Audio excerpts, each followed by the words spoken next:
Welcome back. చాలాసేపు తర్వాత కలిసాం మళ్ళీ.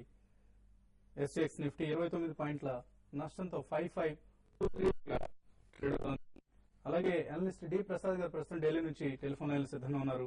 ప్రసాద్ గారు గుడ్ మార్నింగ్. గుడ్ మార్నింగ్ వస్తుంది గారు. సో మళ్ళీ మీ సీజన్ స్టార్ట్ అయినట్లు కనిపిస్తుంది. నిన్న హెచ్డిఎల్ 2-3 డేస్ కన్నా మీ రికమెండేషన్ ఒక రోజులోనే వచ్చేసిన టార్గెట్ ప్రైస్. అది కొంచెం stock specific action definitely start అయింది. ఇక్కడ నిఫ్టీ రెయిన్ బౌండ్ ఉంది, కానీ స్టాక్ స్పెసిఫిక్ యాక్షన్ చాలా విజిబుల్ గా ఉంది.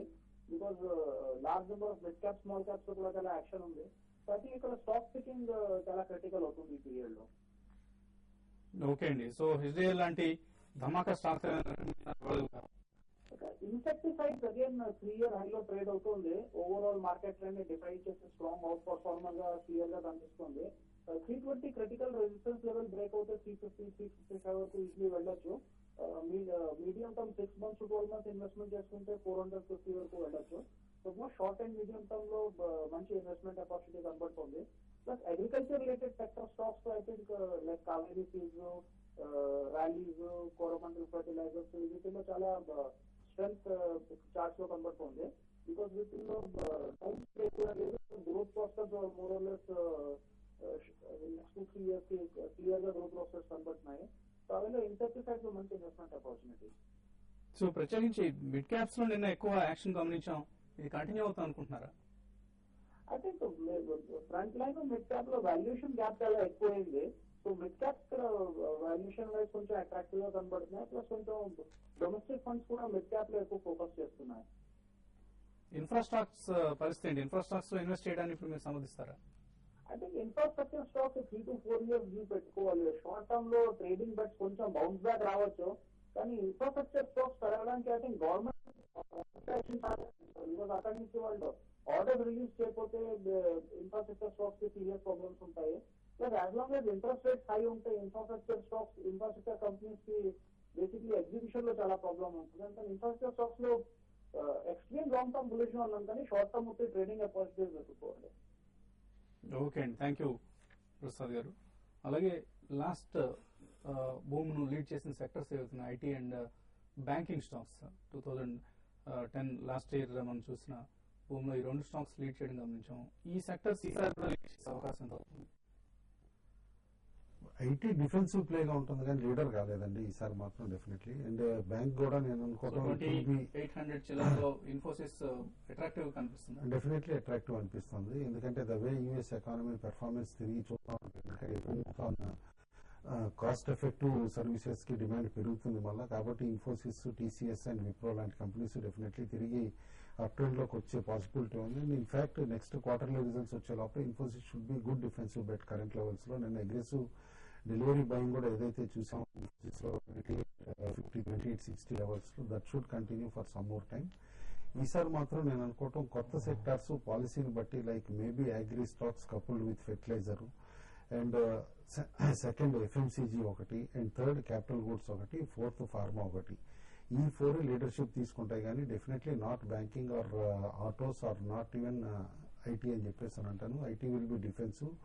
ఆటోస్ ఎట్ లోవర్ లెవెల్స్ కాస్త బయింగ్ ఇంట్రెస్ట్ రావచ్చు, కానీ తిరిగి రా మెటీరియల్ ప్రైసెస్ తగ్గే వరకు అంత సిగ్నిఫికెంట్ బయింగ్ ఇంట్రెస్ట్ రాకపోవచ్చు. బ్యాంకింగ్ టిల్ క్లారిటీ వచ్చే వరకు మేబీ ఫర్ నెక్స్ట్ 6 months వరకు కూడా ప్యూర్లీ రేంజ్ బౌండ్ గా ఉండొచ్చు. అలాగే ఓకే అండి, కాలర్స్ కొంతమంది లైన్ లో ఉన్నారు. Hello hello good morning sir. Good morning. ఎక్కడి నుంచి మాట్లాడుతున్నారండి? హైదరాబాద్ అండి. పేరండి? శ్రీనివాస్ అండి. చెప్పండి Srinivas garu. Good morning. Good morning. ర్యాన్ బ్యాక్స్ గురించి తెలుసుకోవాలనుకున్నాండి. ర్యాన్ బ్యాక్స్ అండ్ వాల్టమ్ గురించి తెలుసుకోవాలనుకున్నాను. వాల్టమ్ ఒకసారి స్పెల్ చేయండి stock.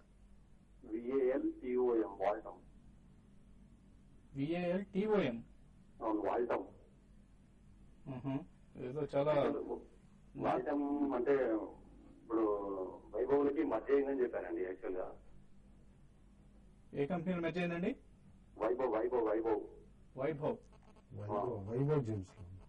Vaibhav gems. Okay okay. Anyway ఇది అంత పాపులర్ పేరైతే కాదండి. రన్ బ్యాక్స్ సంబంధించి 2 సలహాలు. రన్ బ్యాక్స్ అయితే డెఫినెట్లీ వర్స్ట్ అయిపోయిందండి. క్లియర్ గా చూస్తున్నాం కదా క్వార్టర్ ఆన్ క్వార్టర్. ఎందుకంటే ఇది వరకటి బ్యాడ్ లగేజ్ ఏదైతే ఉందో అంతా కూడా రైట్ ఆఫ్ చేయటం కానీ ఇది. అండ్ రీసెంట్ ఎఫ్డిఏ ప్రాబ్లమ్స్ ఏవైతే ఉన్నాయో అవి కూడా రిజాల్వ్ చేసుకోగలుగుతుంది కంపెనీ. అండ్ మోరోవర్ జపనీస్ దగ్గర నుంచి ఇలా పేరెంట్ దగ్గర నుంచి అవుట్ సోర్సింగ్ బాగా పెరుగుతోంది. ఎవ్రీ డిక్లైన్ లో డెఫినెట్లీ గుడ్ బెట్ అవుతుందండి లాంగ్ టర్మ్ లో, ఎందుకంటే స్టిల్ వాల్యుయేషన్ ఇంకా చీప్ అని అనుకుంటాను. రెండో స్టాక్ మీరు ఇఫెటాల్ అది వైభవ్ లో మర్జ్ అయింది అని అంటే కనుక Vaibhav Gems is highly illiquid stock అండి. ఆన్ అండ్ ఆఫ్ ఒకసారి వాల్యూమ్స్ వస్తే మళ్ళీ డిసపియర్ అవుతుంది. Most probably operator held and operator played stock అనమాట. ప్రిఫరబ్లీ కాస్త క్లారిటీ వచ్చే వరకు కపుల్ ఆఫ్ రిజల్ట్స్ కానీ ఇన్స్టిట్యూషనల్ పార్టిసిపేషన్ వచ్చే వరకు మాత్రం అవాయిడ్ చేయడం బెటర్ అండి. ఓకే అండి. నెక్స్ట్ కాలర్ రవీందర్ కామారెడ్డి నుంచి లైన్ ఉన్నారు. రవీందర్ గారు నమస్తే అండి. సార్ మేము అమృతాంజన్ హెల్త్ కేర్ 725 లో పర్చేజ్ చేశాం సార్. ఓకే అండి. మరి వీటి పరిస్థితి ఏంటి, ఉంచమంటారా, మరి దీంట్లోంచి మన షిఫ్ట్ ఇంకా వేరే స్టాక్స్ తీసుకోమంటారా? అలాగే జిఎంఆర్ ఇన్ఫ్రా కూడా మేము 3225 లో బై చేశాం సార్, 4000 క్వాంటిటీ. ఓకే అండి. ఓకే అండి. సో అమృతాంజన్ 725 లో కొన్నారండి. ఇప్పుడు కొన్న ప్రైస్ లోనే ఉందండి. అయితే ఇప్పుడు ఇమీడియట్ గా అయితే స్టాక్ లో పెద్ద అప్ ట్రెండ్ అయితే నేను ఉంటుందని నేను అయితే అనుకోవటం లేదండి. అరౌండ్ మీరు రేటు అరౌండ్ 720, 740 ఆ లెవెల్కి వచ్చినప్పుడు అమృత నుంచి ఎగ్జిట్ అయిపోండి. దీనికన్నా మీరు ఫార్మా కంపెనీస్ రీసెంట్ గా మంచి స్ట్రెంత్ కనపరుస్తున్నాయి, లైక్ బయోకాన్ ఒకటి, సిప్లా ఒకటి, అటువంటి వాటిలో ఇన్వెస్ట్ చేయమని చెప్తాను. కరెంట్ అవర్స్ లో మీరు ఎగ్జిట్ కమ్మని చెప్తాను. ఈవెన్ జిఎంఆర్ ఇన్ఫ్రా కూడా ఇది కూడా ఇప్పుడు ఇమీడియట్ అయితే పెరగకపోవచ్చు అండి. 35, 36 ఆ లెవెల్స్ కి వచ్చి మళ్ళీ స్టాక్ బాగా వీక్ అయిపోతుంది. దీంతో పాటు రీసెంట్ గా బ్యాడ్ న్యూస్ మనం చూస్తున్నాం జిఎంఆర్ ఇన్ఫ్రాకి, కాబట్టి జిఎంఆర్ ఇన్ఫ్రా కూడా ఎగ్జిట్ కమ్మని చెప్తానండి. ఫైనల్ గా ట్రేడర్స్ కూడా అమృతాంజన్లో బైబ్యాక్ ఆఫర్ ఉందండి. ఐ థింక్ అట్ 800 రూపీస్ అనమాట. ఆల్రెడీ బోర్డు అప్రూవ్ చేసింది కాబట్టి అది కూడా అబ్జర్వ్ చేయమన్నది. 800 లెవెల్.